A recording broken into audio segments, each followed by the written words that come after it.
This is Jonathan Aguilar for Pro Boxing Fans, joined by the president of the WBC, Mauricio Sulaiman, in Las Vegas for the trilogy between Canelo and Golovkin on Saturday night. Mauricio, all the belts are at stake on Saturday night. How are you feeling?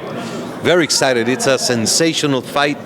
After 24 rounds, they have given us very close fights, very dramatic fights. Each round has been close. One draw, one split decision.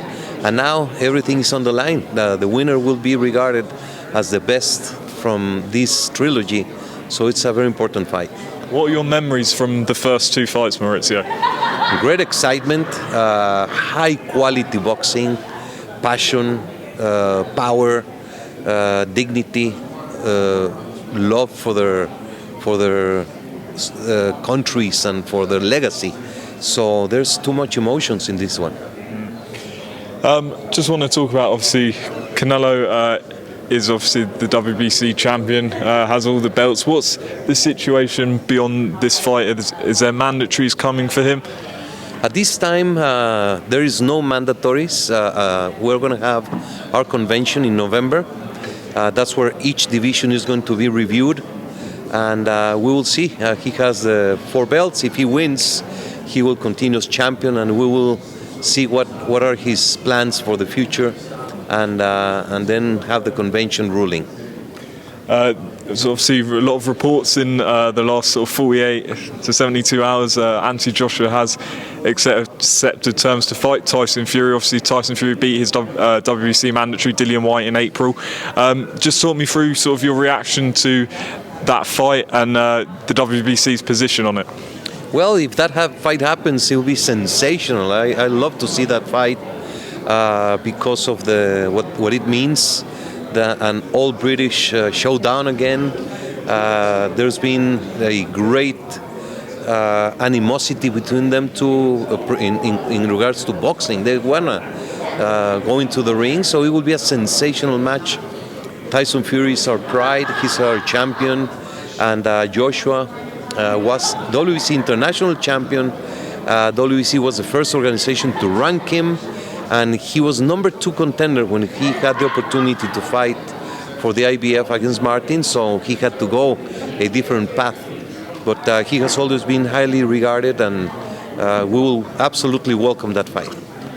Should that fight happen, obviously, they've said that Tyson Fury would have a rematch clause if Joshua was to beat him. So how does it work in terms of sort of mandatories for the heavyweight champion? Is it's something you'd look at the convention when his next mandatory would be? Exactly. The convention, November 6 to the 11 in Acapulco, Mexico, a beautiful resort. Is going to take place the ruling of each weight category. We review each case separately and make the ruling. In this regards, we have ordered Andy Ruiz to fight Ortiz. Ruiz won. Wilder to fight Helenius. And then the both winners are supposed to meet. But at this time, there's no time structure, so everything is free for Fury to fight. Just on Wilder and Ruiz, obviously Wilder's got a fight coming up against Robert Helenius that he won't be looking past, but should he come through that fight, is it sort of he has to fight Andy Ruiz next?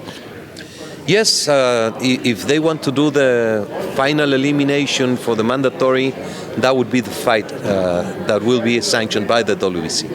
Just working our way sort of down the divisions a bit, Callum Smith won his eliminator in Saudi Arabia. It's become mandatory for Artur Beterbiev. Is there a time frame again on that one? I believe it's coming up next. We're going to have the convention, as I said, and do all the rulings, but he'll be coming quite soon. Marcus Brown was the last mandatory for Beterbiev from the WBC. We saw a super lightweight Josh Taylor and Zepeda, sorry, not Josh Taylor, Regis Prograis, my bad, and Zepeda are going to fight for that vacant title that Josh Taylor vacated. Marv Nation Promotions won the purse bid. Is there a date and venue sorted for that fight? Well, we are dealing with that precisely at this moment. They did present the 10% deposit. Now they have to present the site and the date and the contracts to both sides, and time is coming up. So I've been in communication with Marv Promotions. They have to provide it and put the fight on. Okay. And just one more thing, Mauricio. We have the Anderson Silva fighting Jake Paul in a few weeks' time.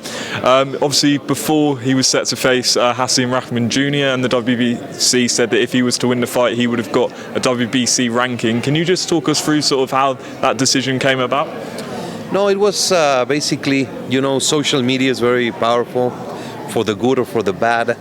And when you talk about Paul, Jake, or Logan, it just blows out. I believe the rankings committee can consider Paul as a candidate to be ranked. But that is absolutely the rankings committee, the ratings committee job to do. And he has some fights, professional fights, some results.